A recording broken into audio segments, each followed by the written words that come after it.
Hello, and welcome to another episode of Chats with Chelsi. I'm stoked you've joined me today.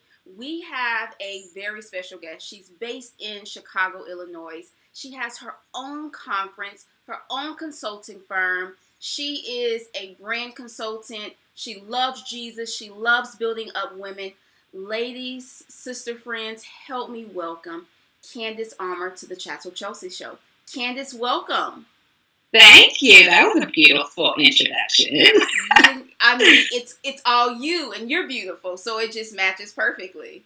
Thank you. I'm so thrilled to be here, and I just love it whenever anyone's building something for the kingdom. So, I'm here for it, and I'm excited to see where our conversation goes today.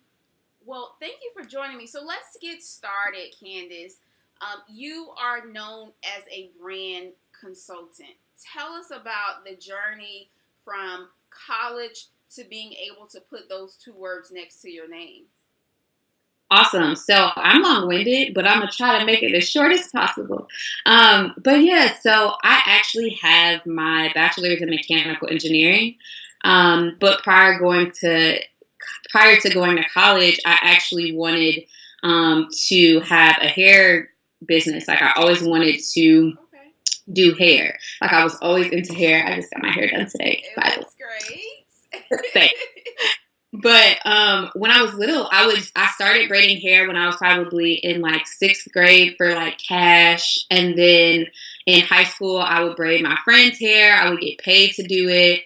And so that was kind of like my side hustle. I would braid my sister's and her friend's hair. And then by the time I had this dream of like owning beauty salons and spas pretty much all across the country. Like that was my dream as a young girl. But my mom always told me, she was like, you're too smart to just be a hairstylist. So no, you need to go to school. And I was just like, okay, I guess I'll go to school. So, I was always strong in like math and science. So by the time I got to school and applied to all these different colleges, the school that I actually ended up going to while I was accepted to business schools at other universities, this particular school that gave me this full ride scholarship said that, I couldn't get into their business program. So that kind of just like made me be down in the dumps. And I was like, okay, what am I going to do with my life? Because here I am with a full ride scholarship. Duh, you need to go to the school. And I ended up actually deciding to study mechanical engineering. And about 3 years in, I realized even though I can do this and I have the mental fortitude to do this, I don't want to. And so I started looking into an MBA program. And that's when I got my master's in business. And I finished that by the time I was like 22, 23. And while I was at school, I still was the girl that was doing everybody's hair, everybody's sew-ins, and I was selling hair extensions. And it went from me selling hair extensions for this lady to me deciding that I'm like, you know what? I have what it takes to start a business. So I started a hair extensions company while I was finishing my MBA, and I was making really good money from like my college dorm. Like I'm pretty sure, and like my college roommate probably hated me, like because she was like, "There's hair everywhere, and what are you doing with this hair?" But I literally was making a lot of money from it, and so it was successful. But then when I started working in corporate America, that my hair extensions business, that kind of dwindled down. But I always had, even when I had the hair extensions company, I would have these women's events that would help empower women and help them kind of talk about their dreams and their aspirations. And one of the things that, even when I applied to business school, I was kind of tired of seeing, all these really businesses in the Black community that will pop up and then they would like disappear. You'd be like, oh my God, whatever happened to that really amazing chicken spot? And it's like, oh no, they like went under.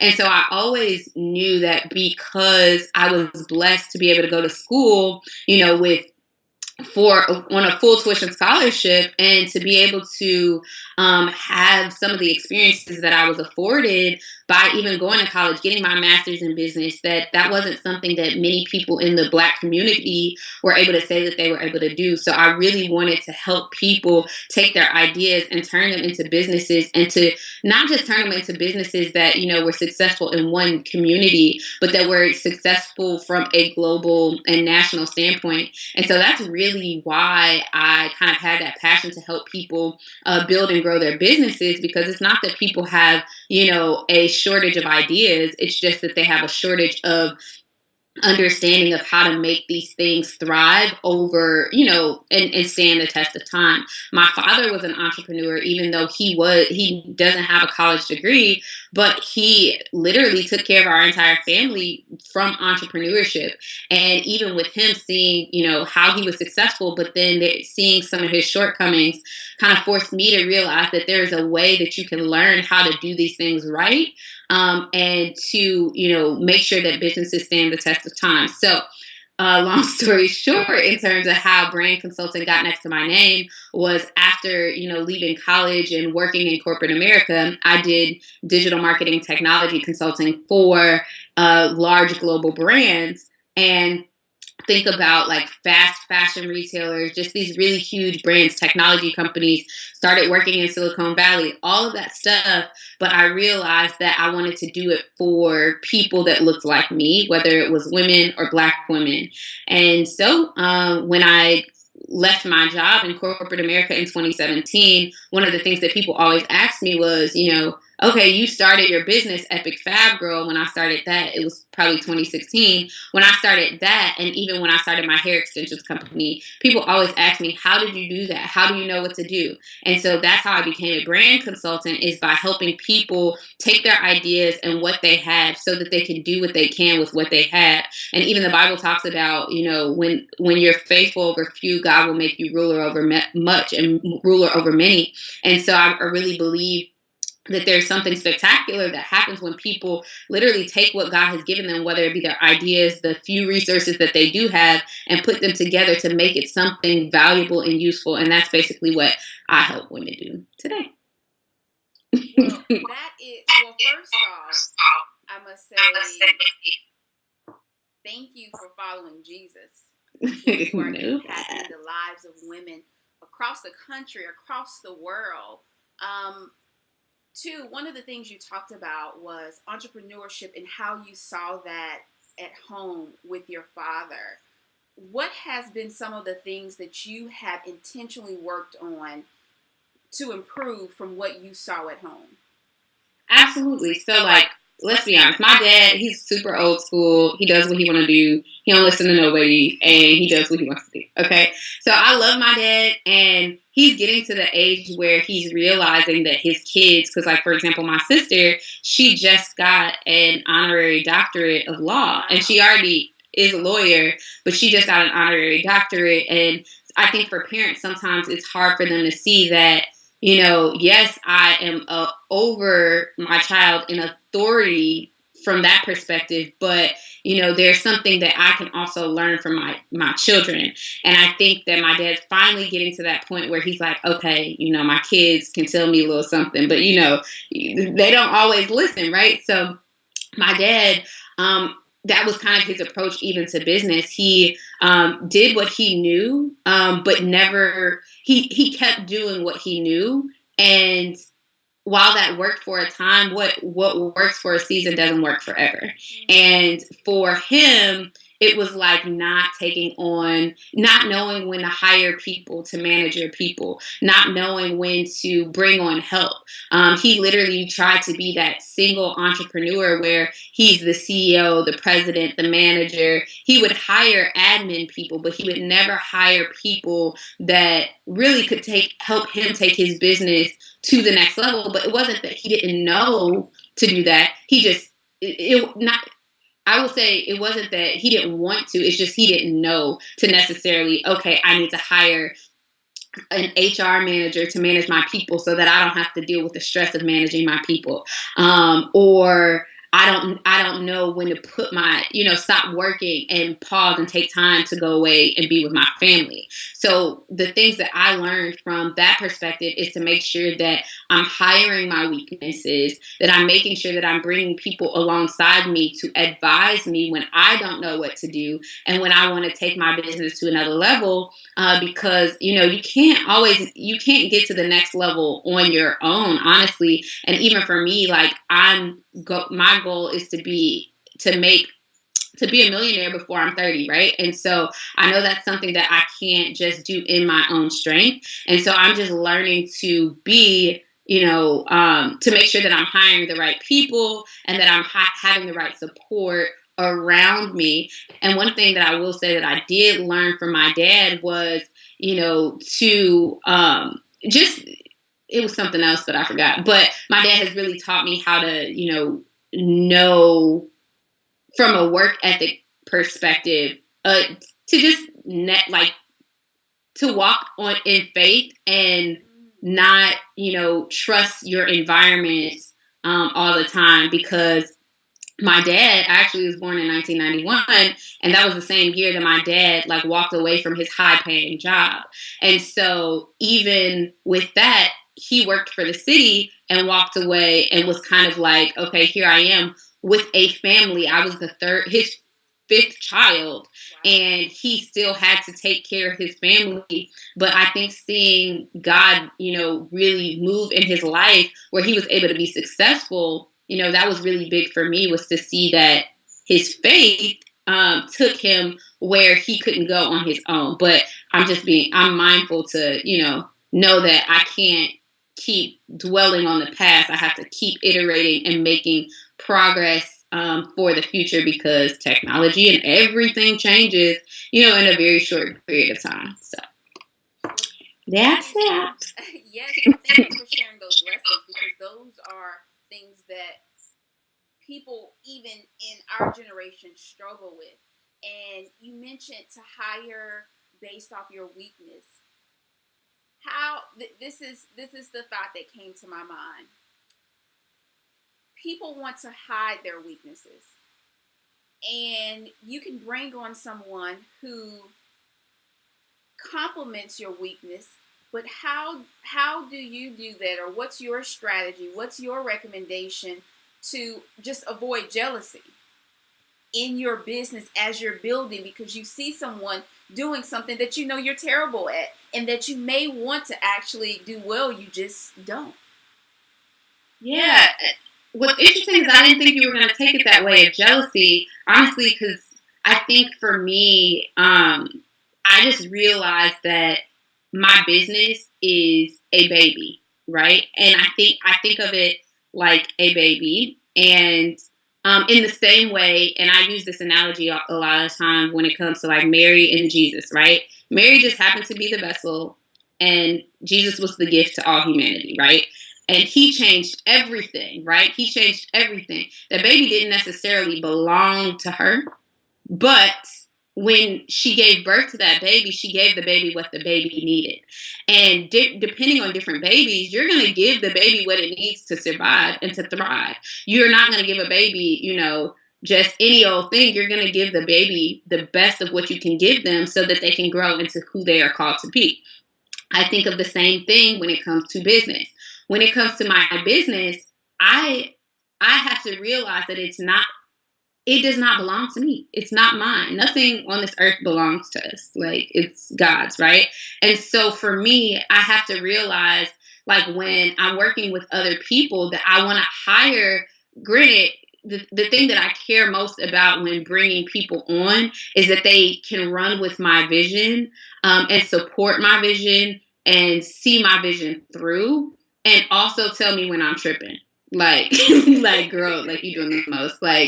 You really trying to do too much work, or no, I don't think that's going to be, but you have to have those people. And so I'm just thinking, because I literally just got off the phone with one of the girls on my team that helps me with my conferences, and she's literally so phenomenal, but we went into the relationship, I literally met her at a women's conference. We sat next to each other, talked to each other, and just talked about our dreams, aspirations, visions. And then I was like, oh, I'm going to host this conference, and I'm really excited but nervous about it. And she was just like, oh my God, that sounds so amazing. Down the line, when she saw me posting about it on social media, she was like, how can I help you? And I was just like, oh my God, I need so much help. And that was the birth of us working together. And I honestly tell her, she's an event planner, but I was like, I can't see myself getting married without you. I can't see myself doing anything major that requires events without you. But it all came from me being open, to, getting help. And, and one of the things she always tells me, because I'm always like, girl, thank you so much. Like, I don't know what I would do without you.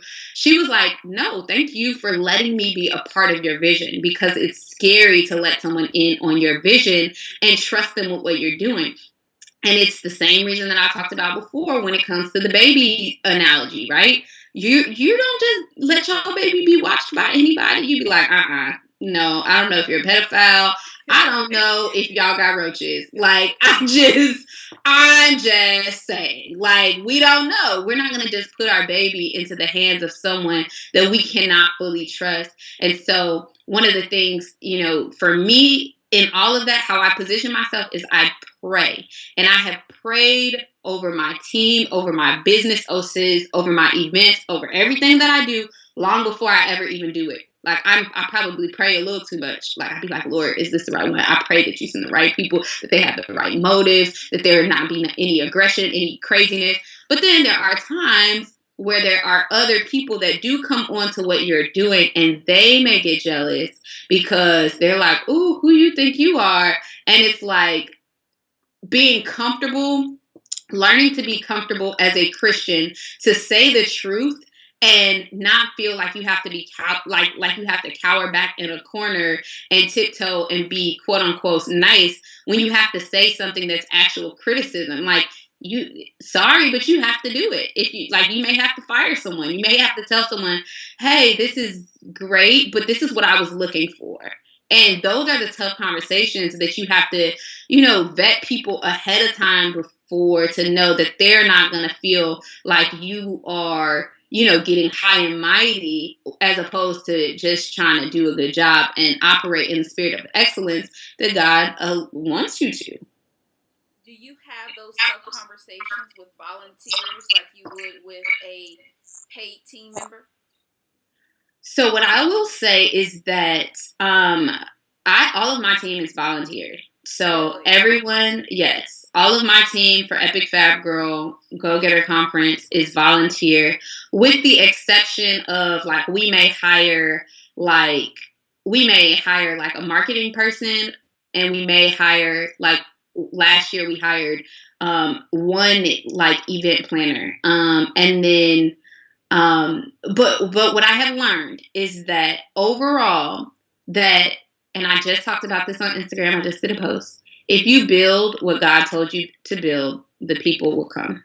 Like, point blank, period. The people will come, they will support you, they will love what you're doing, they will see your heart, and they will see that they want to be a part of it.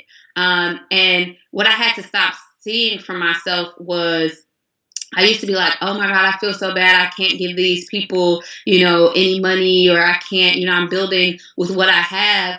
But they're also getting the opportunity to be a part of something so phenomenal and something so amazing that other people want to be a part of. And you have to realize the value that you're also bringing to the table. So in terms of the conversations that I have, I will say that it has been a learning lesson. I have learned to have contracts in place and say, like, now this is in hindsight, because I've had situations where, someone thought their position was one thing and then they got on board and it was something else, and then they were confused, and then now they looking at me like I did them wrong. And, I just learned to have contracts in place that clearly outline roles, expectations, and how I work and how we deal with conflict. And that is really helpful just from a business standpoint in general, to help you build and grow so that you don't have any issues. Because, the last thing you want is to be thriving in the middle of something amazing and then have, a hiccup with someone that, throws you off mentally. Right. So. And with something that with contracts, roles, expectations could have been avoided. Exactly. So I have those same conversations, whether I'm hiring you or not. Like, we need to talk expectations. Have you ever approached someone to be a part of the Epic Fab Girl team? Let me think. With Epic Fab Girl, yes. Actually, when I was first getting started, I went and told several different people, like, oh my God, this is what I want to do. This is how I want to build.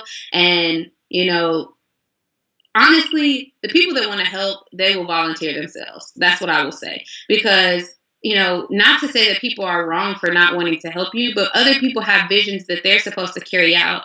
And it might not be the time for them to build with your vision or be a part of your vision in the capacity in which you may want them to be a part of it. And for me, I was trying to be so frantic really early on, like, oh my God, I want all these people to help me. But I would say there was about 4 or 5 women that I wanted to help me, and only one of them ended up helping and still helps to this day. But the other ones, it's not that there was anything wrong with them or anything, but they just had other commitments. They had other things. I also didn't have all of my stuff together. So I have approached people, but that was like early on. And now I'm at a point after having had a conference, typically people approach me and then I vet them from that standpoint. So I asked that question because I'm sure that there are some sister friends who are watching, and they are, Candace, God gave them a vision. They have been doing it maybe for years now, and it's just them. And so I want to ensure that they leave encouraged as well, that God will still fulfill the vision that He's given them, even if they have to go and approach someone or approach multiple people. Because to the point of how you started, 1 out of 5, of what that looked like. Something else. So how do you vet, again, I'm thinking about all of our sister friends who are watching, who are like, okay, whether it's, a ministry, a business, a podcast, how have you learned? No, let me take that back. How do you vet those who are on your team? What are the best practices that we can give other ladies? So vetting people on my team, I think I'll honestly say that this has been a struggle for me, like, because it's really trial and error, like, and especially with events, it's kind of like, it's like, you don't know how people are going to act until the moment, right? And so that, for me, we've had to put, policies in place that says, okay, here's the volunteer contract, here's all of this stuff. But now, in terms of when I'm like bringing people on, even with my brand consulting company, when I'm vetting team members, I'm asking them for references. I'm asking them for examples of their work.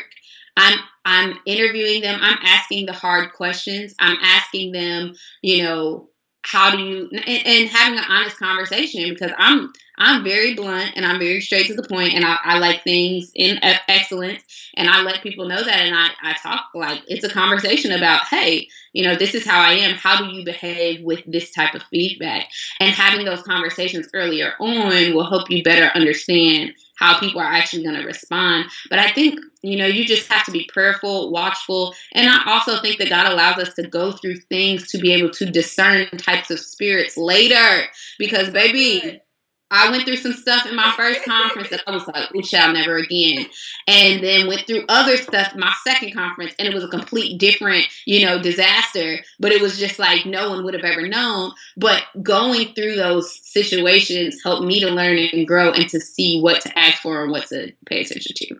I mean, those are amazing tips for anyone who's building a team. I mean, whether, again, it's ministry, podcast, consulting company, because the HR side, and you talked about this earlier when you talked about with your dad as well, the HR side can be very, very challenging for any entrepreneur, just being able to have those tough conversations, and even to have some of those policies in place with your friends or your family members. And they're like, girl, I'm gonna do right.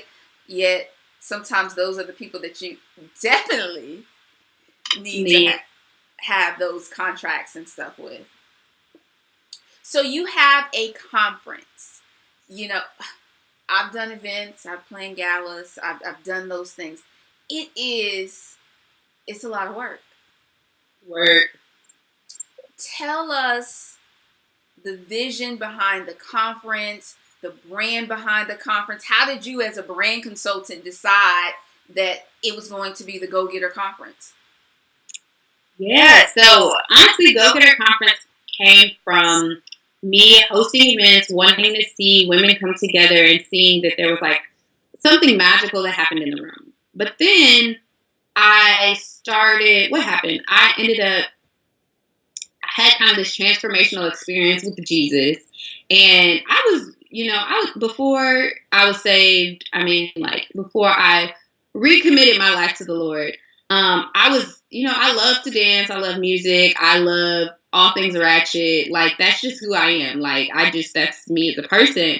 And I felt like once I got into the world of let me, recommit my life to the Lord, there were just a lot of experiences that I felt like weren't super fitting for me as a woman, right? So things like, I feel like there were either these like boss babe type conferences that were like, self-made entrepreneur type thing. And it's like, nah, sis, I ain't really self-made. I got God over here. But then there were these conferences that were all about purpose and like purity and like, oh my God, I just love Jesus so much. And like, I love Jesus too, but like, it was just like either so far in one direction or the other. And I really wanted to have an experience where, women could build businesses in a space that didn't feel so churchy, point blank period. Like, I'll say that. And so I wanted women to connect and on a business perspective, but not feel overwhelmed by, this church or overwhelmingly feeling like quote unquote Christian, conference. And because we're normal human beings too. And I just wanted an experience that would be inviting. But the other thing was I was tired of going to events where, you would hear these phenomenal stories of how people, got to where they were in life. But it wasn't really, they didn't give you the skills or the tool sets or any of that to like get to the next level. It's like, wow, you made $4 million last year. Okay, now tell me how exactly you did that. How did you decide which idea you should go after first? How did you decide what your purpose was? How did you, deal with being married and also trying to manage kids also while trying to manage a business? So literally that's what Go Getter Conference is. It's the conference for the modern day woman who wants to really, learn how to manage her money, learn how to build her business, learn how to establish, relationships with friends, and also be who she's called to be with everything that, is required to do that as a modern day woman. And so that's what Go Getter Conference is. It's a series of panels, discussions, workshops. This year we have our keynote speaker who is the CEO of Mayel Organics. Her name is Monique Rodriguez, and she's phenomenal, and she's a woman of faith, and I've heard her story, and she just has so many layers to her story that's just so beautiful, and I'm just excited for women to see that. So I wanted to show people women of God who have businesses that are thriving, that are cute, that dress cute, that may have a little cleavage showing from time to time, that won't make it look like they're just super, like making people feel like they're not good enough because they don't look like what they see other women of faith looking like. So that's what Go Getter Conference is about. Tell us about the brand, the history, the purpose behind Epic Fab Girl. Why Epic Fab Girl? Yeah, so actually when I first started having the tea party or the parties with my hair extensions company, we had a tea party and we called it Epic. We called it the Epic Tea Party. And the idea was that like a woman who truly knows her worth and understands who she is and understand where she wants to go in life, she's just epic. Like, that's so epic. And so what that transformed into for Epic Fab Girl is like, I feel like the modern day woman who knows Jesus, loves Jesus, knows her purpose, isn't going to settle. She's epic and she's fabulous. Because why is she not going to be in church clothes with stuff over her knees all the time, right?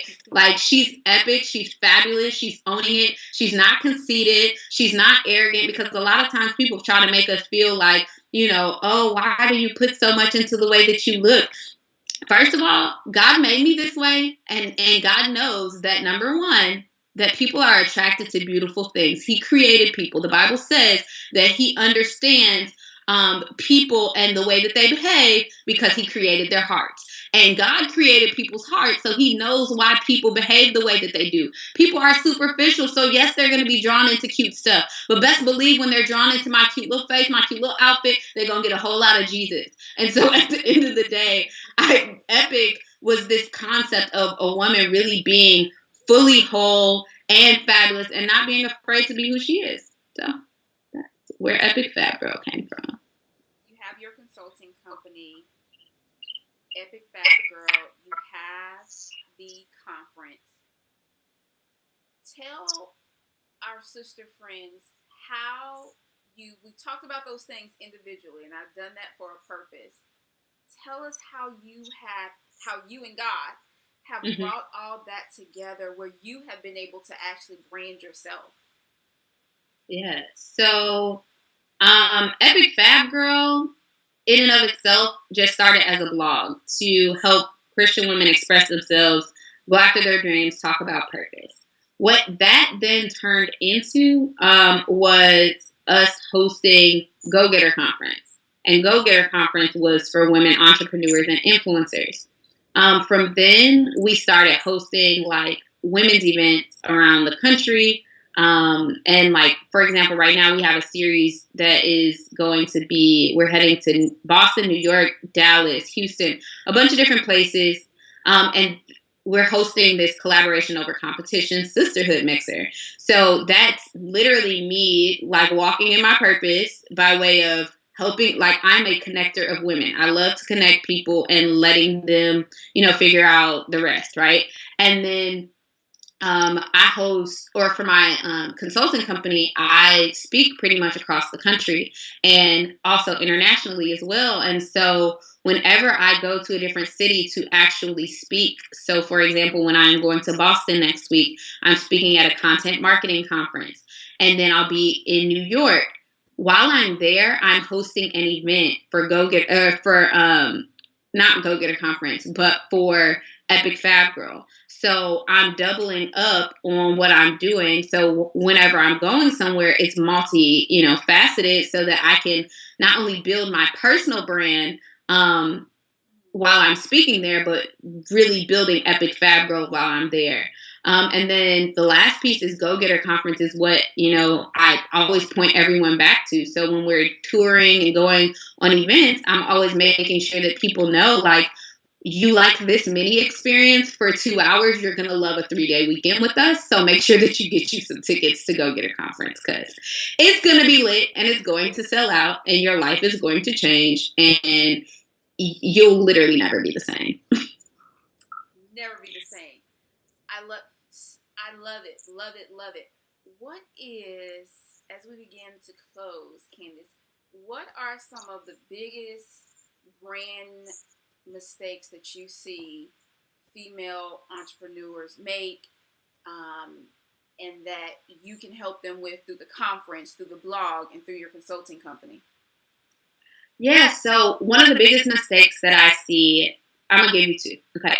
First one is that they market to their friends and family and get offended when they don't purchase from them. And it's like, look, sis, your friends and family, your business was not created for your friends and family. Your business was created for your target audience. So sometimes your friends and family may fit into that target audience and they may purchase something, but you should not feel bad when your friends and family don't support you because, they might not be your target audience. The second thing is that I really see women really make the mistake of not moving quickly enough on what God told them to do out of fear because they feel like their ideas aren't good enough. They feel like they're not good enough. They feel like they don't have the whatever accolades or whatever they think they need to have in order to be successful. And so one of the things, like literally, if you look at Epic Fab Girl, we help women go after their dreams fearlessly. And how you deal with fear is that you just do it. Like you do what makes you afraid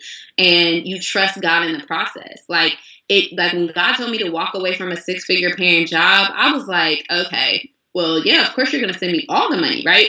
He didn't do that. But what he did do was he sent me resources along the way. It's currently April 2019, and I walked away from my job September 2017. It is a testament of God's faithfulness that I'm even standing here. And like you literally Like, you can't do anything in business in your own strength. And if your dreams are things that you can do and you can write down and you can see it and you're like, oh, I can do this, I can make this happen, then they're not big enough and they're not God dreams. And they might be dreams that you might have come up with. So you need to go back to the drawing board and be like, look, God, okay, no more of just what I want to do. No more of my little small thinking. No more of my, let me think within the box of what I've seen other people do.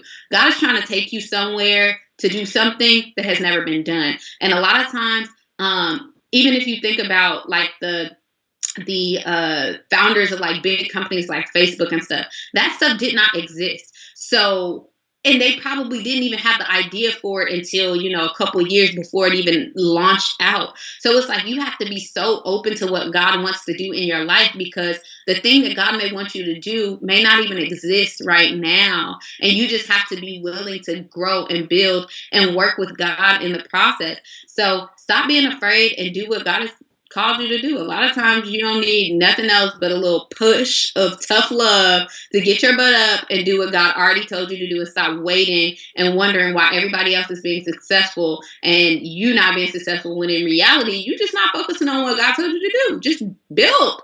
Build.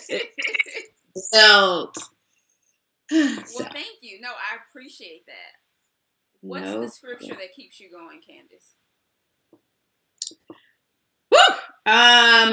The one that came to mind is that for eyes have not seen, nor ears have heard, nor has it entered in the heart of man that which God has prepared for those who love him. And we literally have no idea just how big God is. And like, I could go on and on about this, because literally I travel a ton, and when I travel, God like speaks to me so clearly.